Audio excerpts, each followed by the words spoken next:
was morning. It was a Sunday morning on the 23rd of October, and I was getting up to go into the battalion, for formation. And my dad called me and said, "Have you seen the news?" And I said, "No." So I flipped on the news, and there it was. The bombing had taken place in Beirut of the Marine headquarters building that was there close to the airport. So, I grabbed my stuff, and I knew I wasn't coming back home at that point, so I went right into work to have the formation, knowing that we would very well be deployed. So 36 hours after the blast, we were landing at Beirut International. Our battalion commander became the new battalion commander on scene because of the headquarters that was blown there lost that whole staff.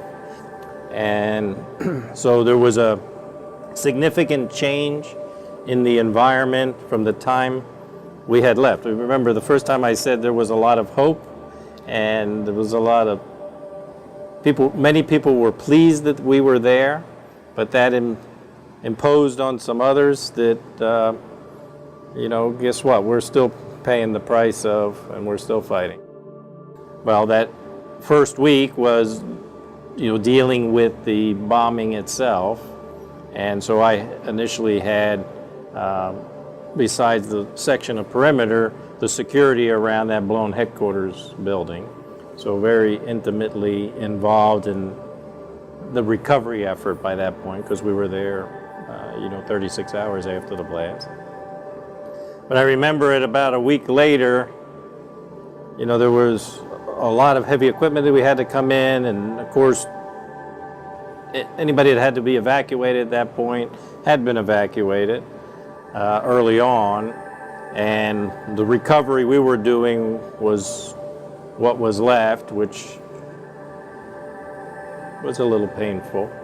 There were the obvious bodies that still had to be recovered, and then there were the portions of bodies that had to be recovered, and some of the hardest part were, there were Marine headquarters, battalion headquarters Marines living in this multi-story building. So those were their hooches and so forth. So they had their personal effects. So, blown out of the building and laying on the ground were, pictures from home and some of those personal items.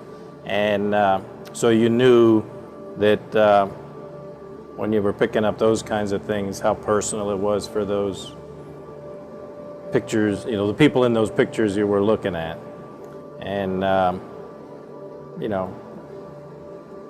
anyway, it still brings a lot of emotion, thinking about it today. But again, the Marines, man up, do their mission, and take care of it, the business. And you don't think about many of those things until later, in reflecting back on it. But there were, you pick up a boot with a foot in it, it's one thing, and then, the heads were a little hard, but, you collect up what you needed to collect up and press on.